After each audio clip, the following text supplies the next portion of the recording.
Host और दोस्त की यारी पक्की है। एडी ब्रूक और वेनम की जोड़ी सच्ची है, और इतनी सच्ची है कि कभी कभी वो दोस्त वाला यार नहीं, सौत वाला प्यार नजर आता है।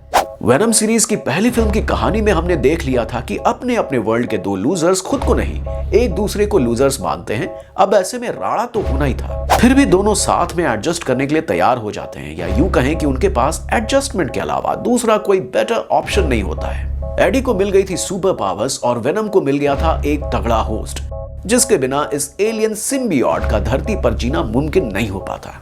वो कहते हैं ना कि साथ में जिया भी नहीं जा रहा, और जो जुदा हुए तो मर ही जाएंगे। तो वेनम के सीक्वल में ये रिश्ता परवान चढ़ता हुआ दिखाई देता है, जहां दोनों पार्टनर्स में इश्यूज बढ़ने लगते हैं। एडी अपनी नॉर्मल लाइफ मिस करने लगता है, साथ साथ बार बार सर में गूंजने वाली वेनम की कर्कश आवाज से परेशान होने लगता है, और वेनम की फ्रस्ट्रेशन इसलिए बढ़ जाती है क्योंकि उसे अपने मन का खाना नहीं मिल रहा होता है। समझ सकते हैं भाई, जब पेट में लगी हो आग तो खाना पड़ेगा साग। वेनम के केस में साग से मेरा मतलब चॉकलेट और इंसानी खोपड़ी से था। एडी, तुम्हारी चॉकलेट अभी तक आई नहीं है। हमारी डील हुई थी। तो क्या होगा? अब तुम मेरी हिफाजत नहीं करोगे? तो मैं मिसेस चैन को खा जाऊंगा। नहीं नहीं, तुम मिसेस चैन को नहीं खा सकते। क्या? कुछ नहीं।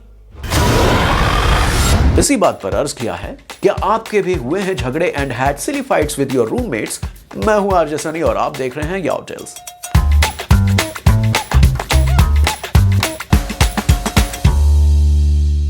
इधर मियां बीवी का झगड़ा चल रहा होता है, उधर तबाही मचाने के लिए कार्नेज पैदा हो गया होता है। अब वो कहां, क्यों, कैसे पैदा होता है वो तो फिल्म देखने पर ही पता चलेगा। तबाही आ रही है।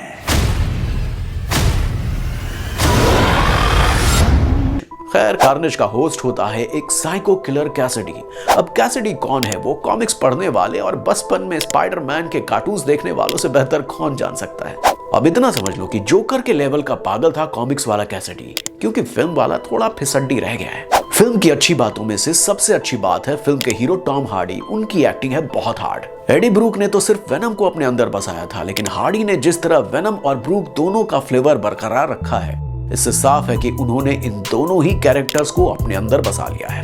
लेकिन यही बात हम कार्नेज का रोल प्ले कर रहे हैं वुडी हैरेल्सन के लिए नहीं कह सकते, हालांकि he is one of my favourites. बरसों हो गए तुमसे मिले, तुम्हारी बात याद आई। उन्होंने सीरियल किलर कैसिडी वाला साइको रोल ठीक ठाक किया है, लेकिन कार्नेज वाला अवतार थोड़ा और बेहतर हो सकता था। शायद गड़बड़ी राइटिंग की है, जहां कैरेक्टर को थोड़ा और डेप्थ देने की जरूरत थी, या फिर हमने एक ऑडियंस के तौर पर इस तरह के विलेंस इतनी बार देख लिए हैं कि अब एक्सपेक्टेशन काफी बढ़ गई है। बाकी एक्टर्स की बात करूं तो they are just kind of fillers. कोई बहुत मेजर कंट्रीब्यूशन नहीं है उनका, लेकिन उनके बिना फिल्म थोड़ी और फीकी हो जाती, फन एलिमेंट थोड़ा और कम हो जाता। श्रीक ज्यादा गला फाड़कर चिल्ला नहीं पाए, लेकिन डिटेक्टिव मुलिगन के कैरेक्टर की एंडिंग देखकर लगता है कि जल्दी ही हमें टॉक्सिन के भी दर्शन होने वाले हैं। वैसे क्या फर्क पड़ता है, कार्नेज की स्टोरी लाइन जिस तरह फिल्म में दिखाई गई है उससे तो यही लगता है कि वेनम सभी सिम्बियोट्स का लिटरली बाप है। यहाँ तो सिर्फ वेनम और मार्वल के पहले क्रॉसओवर की बात है। फिल्म की स्टोरी बिल्कुल सिंपल है, टोटली प्रेडिक्टेबल है, बस क्रेडिट सीन में एक बहुत बड़ा सरप्राइज दे जाती है, जिसे देखने के लिए हमारा दिल था बेकरार, वो घड़ी आ जाती है। आप समझ ही गए होंगे, समझ रहे हैं ना? तो Venom there will be Carnage एक नॉर्मल सुपर हीरो फिल्म है। मार्वल वाले लेवल की एक्सपेक्टेशन लेकर मत देखिएगा, बस फनी मोमेंट्स एंजॉय करिए, पॉपकॉर्न खाइए, घर जाइए, आयोडेक्स मलिए और काम पे चलिए। तो वेनम को मिलते हैं 5 में से 3 स्टार्स। इसी बात पर सब्सक्रिप्शन बटन दबा दो मेरे यार। हमें डीएम करने के लिए इंस्टा पर भी फॉलो करें, कमेंट सेक्शन खुला है, लोकतंत्र है, अभिव्यक्त करें। अपना ख्याल रखें, खुश रहें।